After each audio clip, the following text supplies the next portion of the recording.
Hi friends, எல்லாருக்கும் வணக்கம். Welcome back to our channel. இன்றைக்கி கிச்சன் கவுண்டர் டாப் க்ளீன் பண்ணிடலாம் அப்படின்னு சொல்லி எல்லா திங்ஸையும் எடுத்து வச்சிட்ருக்கேன். இது ஒரு ரேண்டம் க்ளீனிங் ஒர்க் தான், எந்த அக்கேஷனுக்காகவும் பிளான் பண்ணி பண்ணலை.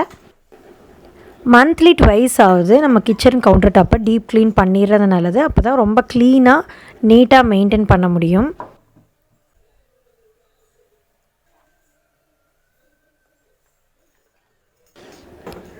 கவுண்டர் டாப் க்ளீன் பண்ணுறதுக்கு ஸ்டார்ட் பண்ணுறதுக்கு முன்னாடி அதுக்கு மேலே இருக்கிற எல்லா திங்ஸையும் நான் வேறு இடத்துக்கு ஷிஃப்ட் பண்ணிட்டேன். மிக்ஸி, கெட்டில், இந்த கார்னரில் இருக்கிற ஆயில் டிஸ்பென்சர், உப்பு ஜாடி, இது எல்லாமே நான் வேறு இடத்துக்கு மாற்றி வச்சுட்டேன். இப்போ கேஸ் ஸ்டவ்வில் இருக்கிற அந்த அசசரிஸ் எல்லாத்தையும் எடுத்து நான் க்ளீன் பண்ணுறதுக்கு, அதாவது வாஷ் பண்ணுறதுக்கு போட்டாச்சு. ஒரு டிஷ்யூ பேப்பர் இல்லைனா ஒரு க்ளீனான கிளாத் வச்சு அது மேலே இருக்கிற கரை, அதுக்கு மேலே ஃபுட் பார்ட்டிகல்ஸ் எல்லாம் சிந்தியிருக்கும், அதை எல்லாத்தையுமே நம்ம முதல்ல வைப் பண்ணி எடுத்துக்கலாம். அதோட ஒன்றா ஸ்ப்ரே பண்ணி விட்டோம் அப்படின்னா அது அவ்வளோவா க்ளீன் பண்ண முடியாது, கசகசன்னு ஆயிரும். ஸோ ஃபஸ்ட்டு இந்த மாதிரி ஒரு டிஷ்யூ பேப்பர் வச்சு கேஸ் ஸ்டவ், அதுக்கப்புறம் counter top end to end ஃபுல்லாக நம்ம தொடச்சி எடுத்துடலாம்.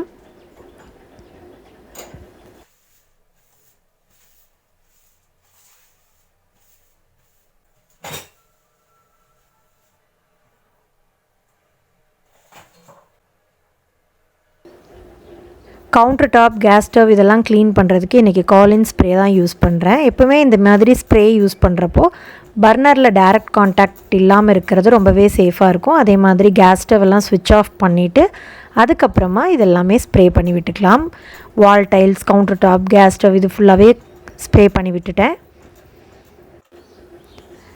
ஸ்ப்ரே பண்ணிவிட்டு கொஞ்சம் நேரம் ரெஸ்ட் டைம் கொடுத்தோம் அப்படின்னா நல்லா பளிச்சுன்னு க்ளீன் ஆகிடும். ஸோ அந்த ரெஸ்ட் டைமில் இருக்கிற பாத்திரத்தையெல்லாம் நல்லா கழுவி காய வச்சு எடுத்து வச்சுக்க போகிறேன். பாத்திரம் கொஞ்சம் நிறையா இருக்கிறதுனால அதை 2 பேட்சாக பிரிச்சுட்டு ஒரு பேட்ச்சு நல்லா கழுவி அதை வெயிலில் காய வைக்கிறதுக்காக எடுத்து வச்சுருக்கேன். மார்னிங் பிரேக்ஃபாஸ்ட்டு செஞ்ச பாத்திரம் எல்லாத்தையுமே ஃபஸ்ட்டு நான் வாஷ் பண்ணி எடுத்துட்டேன்.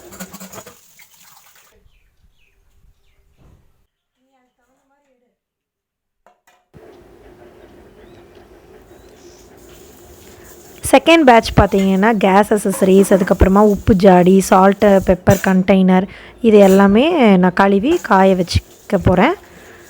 ஆயில் டிஸ்பென்சர்ஸ் எல்லாம் 2 நாளைக்கு முன்னாடி நல்லா கழுவி காய வச்சு எடுத்து வச்சுருக்கேன். அதனால் திருப்பி நான் அந்த வேலை எதுவுமே இன்றைக்கி பண்ணலை.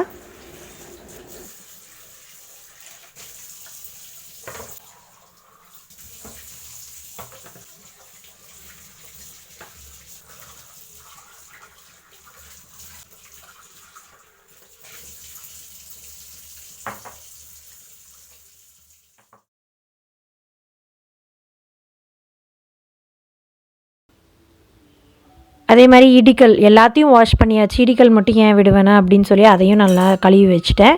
இப்போ பார்த்திங்கன்னா எல்லா பாத்திரத்தையும் கழுவி வெயிலில் காய வைக்கிறதுக்காக எடுத்து வச்சாச்சு.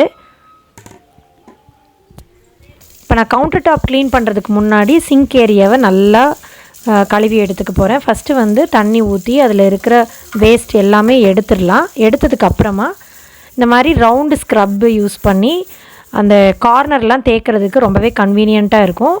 நீங்கள் டிஷ்வாஷ் லிக்யூட் எடுத்துக்கலாம், இல்லைனா சோப் யூஸ் பண்ணிவிட்டு நல்லா டிப் பண்ணி எடுத்துக்கோங்க. அதுக்கப்புறமா இந்த கார்னர் எட்ஜஸ் எல்லாமே நல்லா தேய்ச்சி எடுத்துக்கலாம்.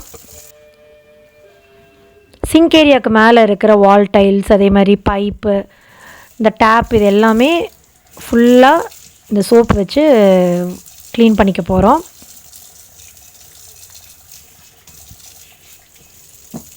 கடைசியாக இந்த வைப்பர் வச்சு நல்லா இதை க்ளீன் பண்ணி முடிச்சாச்சு. இப்போ சிங்க் ஏரியா க்ளீன் பண்ணதுக்கு அப்புறமா நான் கேஸ் ஸ்டவ், கவுண்டர் டாப் எல்லாமே க்ளீன் பண்ணி எடுத்துக்க போகிறேன். ஆல்ரெடி ஸ்ப்ரே பண்ணி நம்ம கொஞ்சம் ரெஸ்ட் டைம் கொடுத்துருக்கிறதுனால இப்போ நம்ம சோப்பு, ஸ்க்ரப்பு வச்சு மைல்டாக தேய்ச்சாலே அந்த கரை எல்லாமே பளிச்சுன்னு போயிடும். இப்போ டாப் டு எண்ட் இது ஃபுல்லாக நம்மளை தேய்ச்சி எடுத்துக்கலாம். கேஸ் ஸ்டவ் தேய்ச்சி எடுத்ததுக்கப்புறமா கவுண்டர் டாப்பும் இதே மாதிரி சோப்பு, ஸ்க்ரப்பு யூஸ் பண்ணி நல்லா இந்த மாதிரி தேய்ச்சி எடுத்துட்டோன்னா அதில் இருக்கிற எண்ணெய் பிஸ்கு எல்லாமே பளிச்சுன்னு க்ளீன் ஆயிரும்.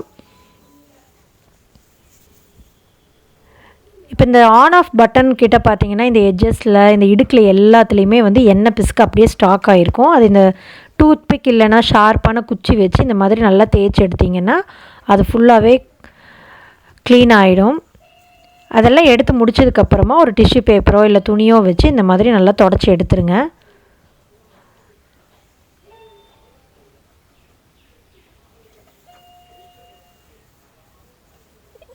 இப்போ ஒரு கிளாத்தை வந்து நல்லா வெட் பண்ணிவிட்டு இந்த சோப் இது எல்லாத்தையும் தொடச்சி எடுத்துடலாம். இதே மாதிரி ஒரு 2 to 3 டைம்ஸ் நல்லா துணியை வாஷ் பண்ணி கேஸ் ஸ்டவ், அதே மாதிரி கவுண்டர் டாப், வால் டைல்ஸ் இது எல்லாமே நல்லா பளிச்சுன்னு தொடச்சி எடுத்துடலாம்.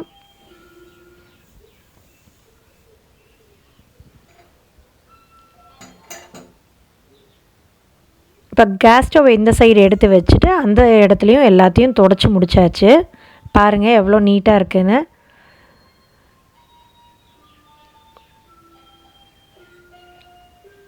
ஸோ இந்த லெஃப்ட் சைடு ஏரியாவும் கோலின் ஸ்ப்ரே பண்ணி நல்லா தொடச்சி எடுத்துட்டேன்.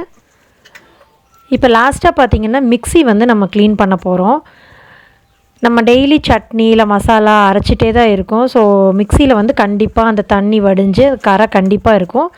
இந்த மாதிரி டூத் ப்ரஷ் இல்லைனா டூத் பிக் வச்சு இந்த இடுக்கில் எல்லாத்துலேயும் நல்லா தேய்ச்சி எடுத்துட்டோம் அப்படின்னா சூப்பராக க்ளீன் ஆயிரும். கோலின் ஸ்ப்ரே பண்ணணும் அப்படின்னா டிஷ்யூ பேப்பரில் ஸ்ப்ரே பண்ணி அதுக்கப்புறமா நல்லா வைப் பண்ணி எடுத்துருங்க.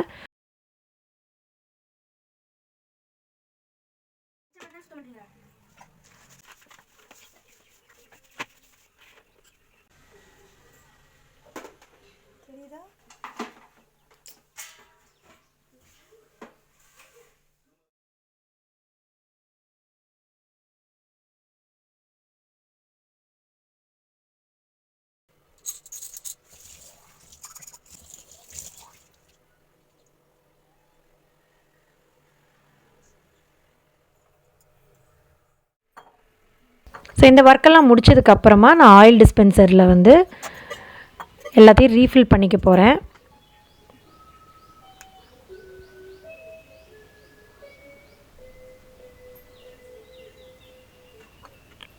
இப்போ எண்ணெய் ஐட்டம் எல்லாமே ரீஃபில் பண்ணிட்டேன்.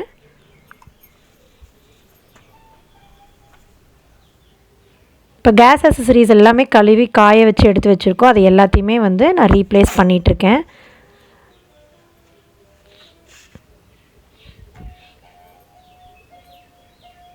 இந்த ட்ரேயில் வந்து oil dispenser, salt and pepper, அதே மாதிரி ஒரு ஜாடியில் வந்து உப்பு போட்டு வச்சுருக்கேன். அது கூடவே மணி பிளான்ட் வச்சுருக்கேன். ஸோ இது வந்து இந்த கார்னரில் வச்சிடலாம்.